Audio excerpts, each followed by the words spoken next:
नमस्कार, news India देख रहे हैं आप और आपके साथ मैं हूं सुरभि तिवारी। काशी में मुरारी बापू की कथा को लेकर विवाद हो गया है। बात तब बढ़ी जब उन्होंने सूतक के दौरान बाबा विश्वनाथ के दर्शन किए। परंपरा के हिसाब से सूतक में मंदिर जाना और दर्शन करना अशुभ माना जाता है। इसे लेकर कुछ साधु संत बेहद नाराज है। कुछ लोगों का कहना यह भी है कि धार्मिक नियमों का यह उल्लंघन है, तो कुछ लोग इसे आस्था का मामला मान रहे हैं। अब इस बात को लेकर के धार्मिक गलियारों में काफी चर्चाएं भी हो रही हैं।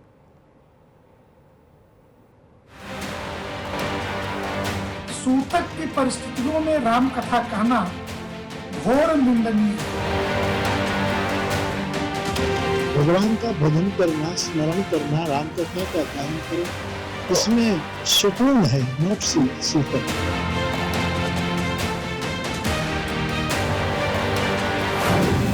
विवादों में फंसे मुरारी बापू। सूतक में राम कथा करने पर विवाद। संतों ने बताया बेहद शर्मनाक। कथावाचक मुरारी बापू विवादों में फंस गए हैं।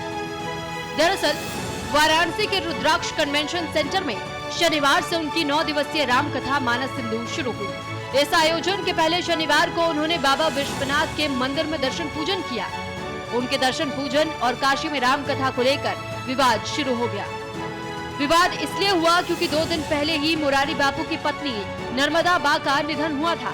सूतक काल में उनके दर्शन पूजन और काशी में राम कथा को लेकर अब सवाल उठ रहे हैं। प्रख्यात कथावाचक मुरारी बापू के द्वारा सूतक की परिस्थितियों में राम कथा कहना घोर निंदनीय है। जब व्यक्ति धर्म से ऊपर उठ करके अर्थ की कामना से इस प्रकार के आचरण करता है, यह समाज के लिए निंदनीय हो जाता है। पूर्व में भी यह जानते हुए कि 32 प्रकार की अग्नि होती है, लेकिन उन्होंने चिता की अग्नि के सामने फेरे दिलवा करके विवाह कराए थे। तो मंगल को अमंगल से रिश्ता जोड़ना और उसकी गलत व्याख्या करना और व्यासपीठ पर बैठ करके अल्लाह मौला करना, यह आचरण शोभा नहीं देता है। हाँ, सूतक 4 लोगों को नहीं लगता है। ब्रह्मनिष्ठ यति को नहीं लगता है, ब्रह्मचारी को नहीं लगता है, राजा को नहीं लगता है, और प्रतिदिन अग्निहोत्र करने वाले को तो अग्निहोत्री का जो अधिकार है वो सपत्नीक है, न कि अपत्नीक है। तो मुरारी बापू को यह बताना चाहिए कि इन चारों में वो क्या है। सूतक काल में मुरारजी बापू के दर्शन पूजन पर बेशक सवाल खड़े हो रहे हैं, लेकिन खुद बापू को इसमें कुछ गलत नहीं लग रहा। उनका मानना है कि उन्हें सुकून मिल रहा है। तो हम उसी परंपरा से हैं, वैष्णव साधु, कि हमें ये कोई लागू नहीं। तो हम करते हैं ना, उत्तर क्रिया करते हैं, फिर समाधि से सब कुछ हमारा पूरा। सनातन में इस चीज का सनातन पर, लेकिन हम जिस साधु परंपरा, हमारी पुरानी परंपरा की, इसमें और भगवान का भजन करना, स्मरण करना, राम कथा का गायन करना, इसमें सुकून है, नॉट सूतक। बापू क्या दर्शन भी कर सकते हैं क्या? यहाँ पे जैसे हम काशी में ये परंपरा है कि सूतक काल में मंदिर के दर्शन भी नहीं कर सकते। हम तो दर्शन करके हैं। मुरारी बापू की श्री राम कथा का आयोजन वाराणसी के सिगरा स्थित रुद्राक्ष कन्वेंशन सेंटर में 14 जून से 22 जून तक होना तय हुआ था। आयोजकों ने मोदी सरकार के ऑपरेशन सिंदूर से प्रेरित होकर इस कथा का नाम मानस सिंदूर रखा था। वहीं पूरे मामले को लेकर धार्मिक कार्यों के जानकार भी मुरारी बापू की आलोचना कर रहे हैं। सूतक वाले समय में कथा करने का, व्यास गद्दी पे बैठने का कोई कथन नहीं है जिसकी वजह से वो व्यास गद्दी पे बैठ सकते हैं। सूतक में अगर मृत्यु होता है तो कथा कर सकते हैं, लेकिन बापू जी को पता है कि सूतक पहले है। जब सूतक पहले लग चुका तो उसके बाद भी अगर पीठाधीश्वर व्यास गद्दी पे बैठ रहे हैं तो ये शर्मनाक चीजें हैं, नहीं बैठनी चाहिए। क्योंकि काशी नगरी विद्वानों की नगरी है, साधु संतों की नगरी है, वहाँ साक्षात भोलेनाथ शिव का निवास स्थान है। तो हमारे हिंदू सनातन धर्म की ये अवहेलना है। इन्होंने यशाम न विद्या न तपो न दानम न ज्ञानम न शीलम न गुणो न धर्म, ये सारी चीजों को एक तरफ हटा के उन्होंने व्यास गद्दी पे गलत किया है। और इसका जो भी वैष्णव संप्रदाय, साधु संत, नवयुवक पीढ़ी जो कह रहे हैं वो ठीक है। और मुरारी बापू जी सम्मानीय व्यक्ति है, अगर ऐसा उन्होंने किया तो गलत किया है। तो शास्त्र के अनुसार यदि बात करें तो किसी के घर में यदि किसी का देहांत हो जाता है तो लगभग 13 दिन तक छूटा जाता है। ये किसी मनुष्य की बात नहीं है कि कोई मनुष्य कह रहा है, कोई पंडित जी कह रहे हैं, कोई आचार्य कह रहा है। हम जो शास्त्र के अनुसार जो रीति रिवाज बनाए गए हम उसकी बात करते हैं। ये गरुड़ पुराण है, यदि किसी की डेथ हो गई किसी परिवार की तो उसके बाद गरुड़ पुराण में मत किया जाता। मैं गरुड़ पुराण को लेता हूँ, उसका 13 अध्याय है और विष्णु भगवान जी को गरुड़ जी को वर्णन है। विष्णु भगवान जी कहते हैं यह गरुड़ अब मैं तुम्हें जिस वर्ण में जैसा सुंदर होता है वो मैं तुम्हें बताता हूँ। इसमें लिखा है कि 10 रात्रि में ब्राह्मण लोग शुद्ध होते हैं, तभी उजागर उसका उपाय करता है, हवन करता है। और 12 दिन में क्षत्रिय शुद्ध होते हैं, वो 13 दिन रावण से हो जाते हैं। 15 दिन में वैश्य शुद्ध होते हैं और लगभग 1 महीने में शुद्ध पवित्र होते हैं। तो गरुड़ पुराण अभी की नहीं बनाई थी, ये हजारों साल से चलती आ रही है। और हमारे पूर्वज किसी को बड़े बड़े के उत्तरायणी का पाठ किया जाता है, तब जाके उत्तरायणी का हम शुद्ध किया जाता है। अब इसके अलावा मुरारी बाबू अगर कहना चाहते हैं कि वो किस वर्ण से है वो बताएं, या तो संसार को मतभेद नहीं होना चाहिए इस बात का कि भाई वो एक संत है, इतने बड़े कथा करते हैं और वो डेथ होने के बाद किसी के बाद कथा कर रहे हैं और आपने कहा कि वो मंदिर में पूजन कर रहे हैं, वो तो उसका तो बिल्कुल विरोध है। किसी भी भगवान की पूजा किसी के घर में डेथ होने के बाद आप पूजा बिल्कुल नहीं कर सकते। मुरारी बापू बेशक अपने आप को सही बता रहे हों, लेकिन उनकी आलोचना करने वालों की फहरिस्त लंबी होती जा रही है।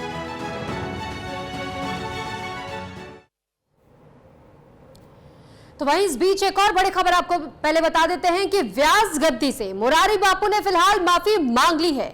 भारी विरोध को देखते हुए माफी मांगी है मुरारी बापू ने। राम कथा तो करते रहेंगे, ये मुरारी बापू कह रहे हैं। उन्होंने ये भी कहा कि खुलासे हम भी कर सकते हैं, मेरे पास भी शास्त्र है। तो मुरारी बापू की ओर से ये बातें कही गई हैं। और साथ ही जिस तरह जब ये इस बात की जानकारी मिली थी वो वाराणसी पहुंचे, काशी विश्वनाथ के दर्शन किए, लेकिन वहां के कुछ सनातनी लोगों की ओर से विरोध जाहिर किया गया।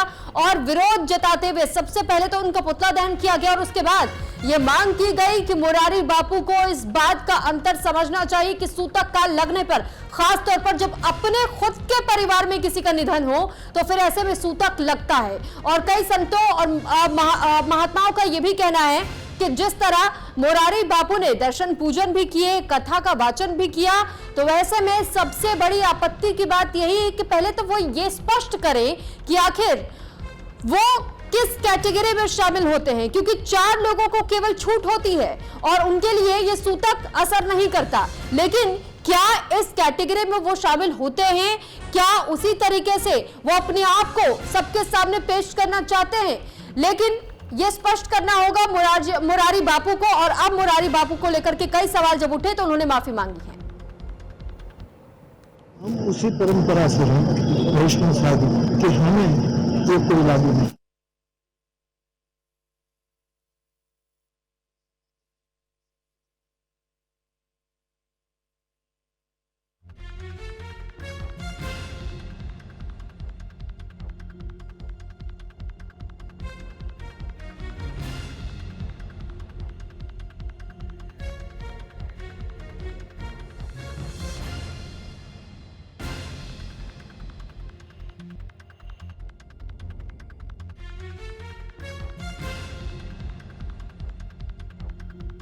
दर्शन करने गए, जल चढ़ाया और कथा गाने लगे। इस बात को कई पूज्य चरणों को, कई महापुरुषों को, कई लोगों को ठीक नहीं लगा है कि ये नहीं होना चाहिए था वगैरह वगैरह। इन सब को किसी को ठेस लगी हो तो मैं आप सबके प्रति क्षमा प्रार्थी हूं। आपको आपके प्रति मैं क्षमा मांग लेता हूं। आप चिंता न करो, हम संवाद करते रहे, गाते रहेंगे, लेकिन आप सब बड़े हो और हम छोटे हैं। क्षमा बड़े न को चाहिए, छोटे को तो हम तो आए। एक मंगल विधान के दौरान सब हो रहा है, फिर भी आपको किसी को भी पूज्य चरणों से लेकर मीडिया तक किसी को भी ठेस पहुंची हो तो क्षमा कर देना, इसमें कौन बड़ी बात है साहब। तो कोई हल्के फूल, क्योंकि हमारे बाबा कहते हैं कि यज्ञ में ज्यादा लकड़ी डालने से आग ज्यादा होती है। बाकी खुलासा मैं भी कर सकता हूँ। और इस पर ज्यादा जानकारी देने के लिए इस वक्त हमारे साथ एक बेहद खास मेहमान जुड़ चुके हैं। महामंडलेश्वर हैं स्वामी वेदमूर्तिनंद सरस्वती जी हमारे साथ इस वक्त जुड़े हुए हैं। सबसे पहले तो स्वामी जी आपको बहुत स्वागत है न्यूज इंडिया पर। और स्वामी जी, सवाल यही सबसे पहला कि क्या सूतक सिर्फ आम लोगों को ही लगता है, जो कथा वाचन करते हैं उनको नहीं लगता क्या? और अगर कथा वाचक करने वाले लोगों को भी सूतक नहीं लगता तो उनमें कौन कौन लोग शामिल होते हैं, इस बारे में भी बताइएगा हमें। देखिए, आपने बहुत अच्छा प्रश्न पूछा है। अगर बापूजी हमारे धर्म शास्त्रों को विशेष रूप से अध्ययन किए होते तो आज इस तरह का कार्य नहीं करते। ये व्यासपीठ की गरिमा का हनन है। व्यासपीठ कोई साधारण नहीं है। व्यासपीठ पर बैठने वाला व्यक्ति साक्षात वेद व्यास का स्वरूप होता है। नारायणम नमस्कृत्य नरम चैव नरोत्तमम देवीं सरस्वतीं व्यासम ततो जयमुदीरयेत्। इसलिए जब अभी देखिए 3 दिन हुआ है इनकी पत्नी का स्वर्गारोहण का, लेकिन 3 दिन होने के बाद ये इस तरह का कुकृत्य करते हैं कि ये सीधा काशी विश्वनाथ मंदिर जाते हैं, जहां की मंदिर में जाकर के भगवान का दर्शन करते हैं और जलाभिषेक भी करते हैं। इस तरह का कृत्य हमारे सनातन धर्म में सर्वथा त्याज्य है। जब भी सूतक काल होता है तो कम से कम 13 दिनों तक इस चीज को मान्य करना चाहिए। और व्यासपीठ के पास ना पूजन करने का अधिकारी है, ना कथा करने का अधिकारी है, ना ही वहां बैठने का अधिकारी है। यहाँ तक कि जो है हमारे घर में भी जो दैनिक दिनचर्या की पूजा पाठ होती है वह भी हम लोग नहीं करते हैं जब हमारे घर में सूतक लग जाता है। तो ये कथा तो बहुत बड़ी बात हो गई बहन, राम कथा शशि किरण समाना। और इन्होंने एक बहुत छोटी सी माफी मांग करके और इन्होंने कहा क्षमा बड़न को चाहिए छोटन को उत्पात, अपने आप को छोटा मान करके और लोगों को बड़ा कह करके। ये तो आप मुरारी बापूजी अगर आपको शास्त्रों का अध्ययन करते और इस तरह का कृत्य नहीं करना चाहिए आपको, क्योंकि आपको एक लोग नहीं करोड़ों लोग आपको फॉलो करते हैं। आपको देख करके सनातन धर्म कहां जाएगा? हमारे गरुड़ पुराण में है। यहां तक कि बहन हमारे गरुड़ पुराण में कहा गया है कि जिस घर में जिस व्यक्ति के हाथ सूतक लगता है 10 दिनों तक उसके हाथ से कुत्ता भी पानी नहीं पीता है। बाकी चीजों को तो छोड़ दीजिए, आप देख करके देख लीजिए। अगर आपके घर में सूतक लगा हो तो अगर आप पशुओं को भी जल देंगे तो वो भी त्याज्य कर देता है। इसलिए इस समय कोई भी पूजन पाठ अनुष्ठान आदि नहीं करना चाहिए। और इस सब से भी बढ़ करके है व्यासपीठ, और व्यासपीठ की हमारी सनातन धर्म में बहुत बड़ी महिमा गाई गई है, बहुत बड़ी महिमा बताई गई है। व्यासाय विष्णु रूपाय, यानी जो व्यासपीठ पर बैठने वाला व्यक्ति है वो कोई मुरारी बापू नहीं है, वह साक्षात विष्णु का स्वरूप होता है। इसलिए सबसे पहले उसका शुद्धिकरण होना परम आवश्यक है, जो कि अभी तक नहीं हुआ है। मात्र 3 दिन 4 दिन हुए हैं, कम से कम 13 दिन का तो कर लेते आप। आपको भगवत नाम ही स्मरण करना है, आपको भगवत चिंतन ही करना है, भगवान का नाम का ही गुणानुवाद करना है। तो ये भीड़ लगा के क्यों? आप अपने घर में बैठ करके आप जितना हो सके भगवत नाम का संकीर्तन करें, भगवत नाम का चिंतन करें। लेकिन आप व्यासपीठ सजा करके, क्योंकि जब व्यासपीठ सजता है बहन तो उसमें हमारे सारी देवी देवताओं की स्थापना होती है। सर्वतोभद्र मंडल, चतुष्षष्टि योगिनी, षोडश मातृका, गौरियादि, गणेश आदि का सभी का स्मरण होता है, पूजन होता है। उसके बाद जब व्यासपीठ पे हम बैठते हैं, बैठने से पहले व्यासपीठ का षोडोपचार पूजन किया जाता है। तो ये पूजन का अधिकारी फिर कैसे हो गए जब इनके सूतक लगे हुए हैं? इसलिए अगर ये किसी भी तरह की बात कर रहे हैं तो ये सर्वथा अनुचित है। और हम लोग देखिए उनसे विशेष अपेक्षा भी नहीं रखते, क्योंकि इन्होंने पूर्व काल में शमशान में जाकर के हमारी बहनों की शादी कराया। ठीक है स्वामी जी, मुरारी बापू तो ये भी कहते हैं कि शास्त्र मेरे पास भी है, मैं भी कई बातों को उजागर कर सकता हूं। और दूसरी तरफ पहले तो वो कहते हैं कि अगर राम कथा कर रहे हैं, मेरी मन को शांति मिल रही है, तो इसमें गलत क्या है, भगवान का नाम ही तो ले रहे हैं। और उसके बाद जब विरोध होता है तो माफी भी मांग लेते हैं। अगर गलती नहीं तो फिर माफी किस बात की?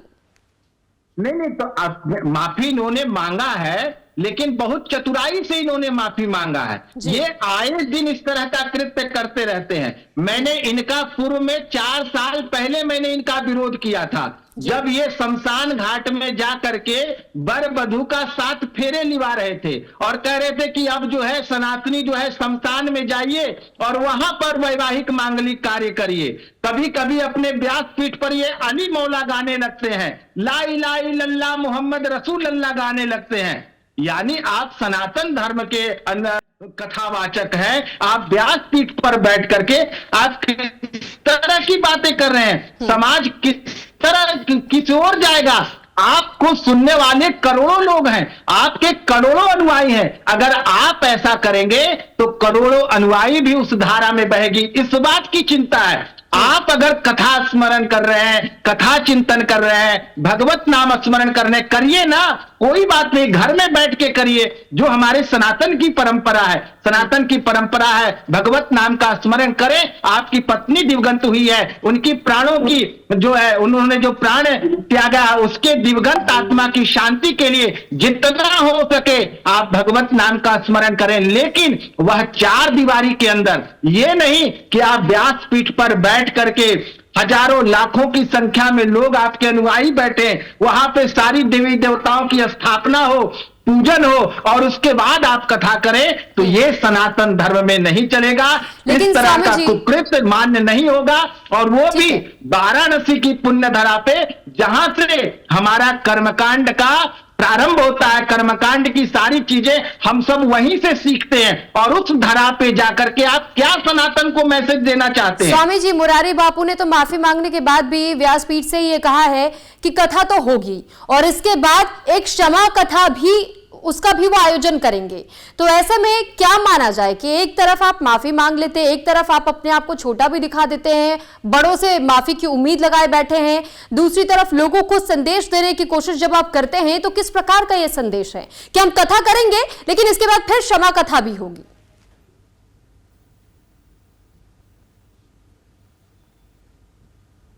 स्वामी जी, आवाज मिल रही है आपको?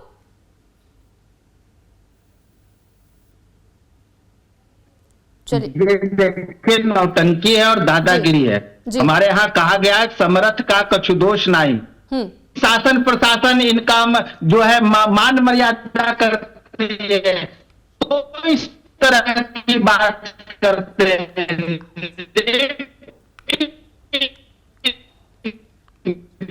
हमारा साधु समाज और विशेष करके हमारे वाराणसी में जो हमारे भी मान्य नहीं करेंगे, इसकी घोर निंदा करते हैं। पूरे साकृत मुरारी बापू ने किया है और हल्के शब्दों में व्यासपीठ पर बैठ करके और एक छोटी सी क्षमा मांगने से इतना बड़ा कुकृत्य माफी योग्य नहीं है। आप सनातन धर्म को धूमिल कर रहे हैं, सनातन धर्म की जो है धूमिल कर रहे हैं, व्यासपीठ की गरिमा को धूमिल कर रहे हैं। स्वामी जी, आप माफी स्वीकार नहीं करते हैं क्या? नहीं, इस तरह का आप कह रहे हैं कि हम कथा प्रारंभ रखेंगे, कथा तो हम करेंगे ही और उसके बाद माफी मांगते हैं। इस तरह का माफी कैसे मान्य होगा बहन? आप व्यासपीठ पर बैठ के, हाँ व्यासपीठ, इसके बाद अब क्या आगे आप लोग की ओर से क्या कोई कदम उठाया जाएगा? अगर ये व्यासपीठ पर की कथा करते रहेंगे तो ये साधु संत समाज और विशेष करके हमारे काशी के विद्वत प्रसिद्ध जा करके वहां पर और इस कथा का विरोध करेंगे, और ये जब तक उनका शुद्धिकरण नहीं हो जाता तब तक उनको कथा करने नहीं दिया जाएगा। ठीक है, मैं थोड़ा सा अपने धर्म के अनुसार भी मैं चाहूंगी कि आप जनता को भी बताइए और समझाइए, क्योंकि ये भी कहा जा रहा है कि 32 प्रकार के अग्नि होते हैं, इसका भी उनको स्मरण होना चाहिए, जिसका स्मरण वो नहीं कर रहे हैं। दूसरी तरफ ये भी कि 4 श्रेणियों के लोग बटे हुए हैं जिनके लिए कहा जाता है कि सूतक नहीं लगता। तो आप पहले ये स्पष्ट कीजिए कि आप किस श्रेणी में शामिल होते हैं, कि सूतक आपको क्यों नहीं लग रहा है। जब आपने विवाह रचाया, आपकी पत्नी है, उनका निधन हुआ है और 13 दिन तक तो कोई भी व्यक्ति 13 दिनों तक ये तमाम मान्यताओं को मानता है, तो फिर आप जब करोड़ों लोगों तक संदेश पहुंचाते हैं, आपकी कथा को सुनते हैं लोग, तो फिर आप जब इस तरीके से कथा करेंगे सूतक काल में भी, तो आखिर लोगों तक संदेश क्या जाएगा। तो मैं उन श्रेणियों को समझना चाहूंगी, कौन वो लोग होते हैं जिन पर सूतक नहीं लगता। मुरारी बापू को आप किन की ओर देखते हैं? देखिए, मुरारी बापू जी एक गृहस्थ संत हैं, ठीक है, हम संत मानते हैं उनको, लेकिन गृहस्थ है। उन्होंने विवाह रचाया, उनकी पत्नी का देहावसान हुआ, तो जो एक गृहस्थ को सूतक काल लगता है, ठीक उसी प्रकार मुरारी बापू को भी 13 दिन का सूतक काल मान्य होगा। ये अनर्गल बात, मनगढ़ंत बात बोल करके वो निकल जाएंगे, ऐसा नहीं है। हम लोगों ने भी अध्ययन किया है, और जिस अग्नि की वो बात कर रहे हैं, वह अग्नि वो भी पढ़े जो हमारे यहाँ वेदों में बताया गया है। अग्निर्मूर्धा दिवह अग्नि आया ही बीत प्रते अग्नि मीले पुरोहितम यज्ञ स्व मृत्युजम होतारम रत्न धातमम। अब माना कि अग्नि हर प्रकार अशुद्धता को शुद्ध करती है, लेकिन वह अग्नि कब, जब सूतक काल होता है, तो वह अग्नि में भी वह पावर नहीं होती है जो अशुद्धि काल को शुद्ध कर दे। इसलिए शास्त्रों को पहले पढ़ें और रामायण से भी थोड़ा ऊपर उठें, क्योंकि अभी तक जो हमने अध्ययन किया है मुरारी बापू का, तो उनका चिंतन सिर्फ रामचरितमानस पर है। और सिर्फ रामचरितमानस पढ़ करके व्यक्ति बहुत बड़ा विद्वान नहीं हो जाता, अपने आप को तो सबसे बड़ा वक्ता नहीं मान सकते। उसके लिए वेदों का, शास्त्रों का भी अध्ययन करना पड़ेगा, कर्मकांड का अध्ययन करना पड़ेगा, जिसके हमारे शुक्ल यजुर्वेद में 16,000 मंत्र हैं, जिसमें सारे कर्मकांड का मंत्र है, कर्मकांड को दिया गया है। और वह कर्मकांड में ही बताया गया है कि अगर किसी की पत्नी का देहावसान हो जाता है, तो वह कम से कम 13 दिन तक अपने दैनिक दिनचर्या भी नहीं कर सकता। जो प्रत्येक दिन वो सूर्य भगवान को अर्घ देते हो, भगवान नाम की जो माला करते हैं, वह भी मान्य नहीं होता, वो भी हम नहीं करते हैं। वह 13 दिन के बाद करने की प्रक्रिया है। ये तो उससे भी बड़ी चीज है बहन सुरभि, एक कथा, और उसमें भी व्यासपीठ पर बैठ करके वेदों का मंत्र का उच्चारण करना, उसका स्मरण करना,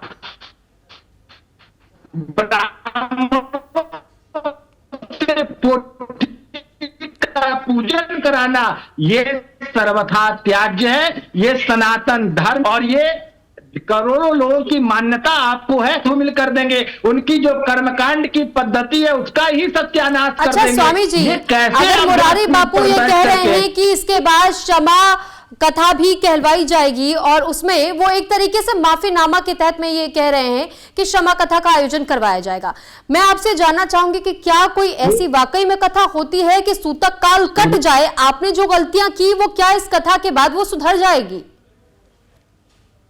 बहन, ये सुरभि, ये कुतर्क है, ये मनगढ़ंत। क्षमा कथा कौन सी होती है? आज तक सुना है आपने? आप आज इतना आपका जीवन काल हो गया होगा, कभी आपने सुना कि क्षमा कथा होती है? जी नहीं। जो मन में आएगा, जो मर्जी आएगी वो बोल देंगे। यही एक विद्वान है भारत में, जो मन आएगा। मतलब अभी पत्नी का देहावसान हुए 4 दिन नहीं हुआ, और ये महाशय जी है व्यासपीठ पर बैठ के राम कथा गा रहे हैं, वहां पर ब्राह्मण वेद मंत्र बोल रहे हैं, वहां भगवान की पूजा हो रही है इनके हाथों द्वारा। ये क्या करना चाहते हैं? सनातन धर्म की गरिमा को कहां ले जाना चाह रहे हैं? इससे सनातन धर्म की गरिमा धूमिल होगी बहन। व्यासपीठ की गरिमा को ही ये हनन कर रहे हैं। ये अपना हनन नहीं कर रहे हैं, ये तो अपनी जेब भर रहे हैं। ये अपनी जेब भरने के लिए इनका उदर इतना बड़ा हो गया कि आज 3-4 दिन नहीं हुआ पत्नी को मरे हुए, और ये राम कथा गाने आ गए। और ये फ्री गाने आ रहे हैं क्या? पैसा लेकर के आ रहे हैं। ये यानी अध्यात्म की जगह अर्थ की बात हो रही है। जी हाँ, अर्थ की सारी देखो, अर्थ की बात है। इनको पैसे का इतना बड़ा भूख है कि अपने पत्नी के मरने के 4 दिन बाद ये कथा करने पहुंच गए वहां जहां विद्वानों का खान है, जो ठीक है। वाराणसी पुण्य धरा है। गंगा तरंग रमणीय जटा कलापम गौरी निरंतर विभूषित वाम भागम नारायण प्रियमनंगम दापहारम वाराणसी पुरपतिम भज विश्वनाथम। वो वाराणसी की पुण्य धरा पे जहां पे साक्षात देवादिदेव महादेव बैठे हैं, और वहां ये व्यक्ति सूतक काल में जो है मंदिर में प्रवेश करके और भगवान की दर्शन करता है और पूजन करता है। ये सम्मान योग नहीं है। ऐसी बातों का साधु समाज घोर निंदा करता है। ठीक है स्वामी वेदमूर्तिनंद जी, बहुत धन्यवाद आपका, आप हमारे साथ जुड़े और तमाम ज्ञान हमारे साथ भी साझा किया। तो देखिए, इस वक्त संत समाज और कई आम लोग भी बेहद नाराज चल रहे हैं, क्योंकि इसी वजह से इस दिनों विवादों में घिरे हुए हैं बापू। और मुरारी बापू ने हालांकि माफी जरूर मांगी है, लेकिन इस माफी से कोई भी संतुष्ट नजर नहीं आ रहा है। तो अब देखना यह होगा आगे कि अब किस तरीके से आगे इस माफीनामे को वो लेकर के चलते हैं, और क्या जो सूतक काल में उन्होंने राम कथा का आयोजन किया ये बीच में वो अधूरा छोड़ते हैं, और इसके लिए किस तरीके से वो पश्चाताप करेंगे। फिलहाल इस खास बुलेटिन में इतना ही। नमस्कार।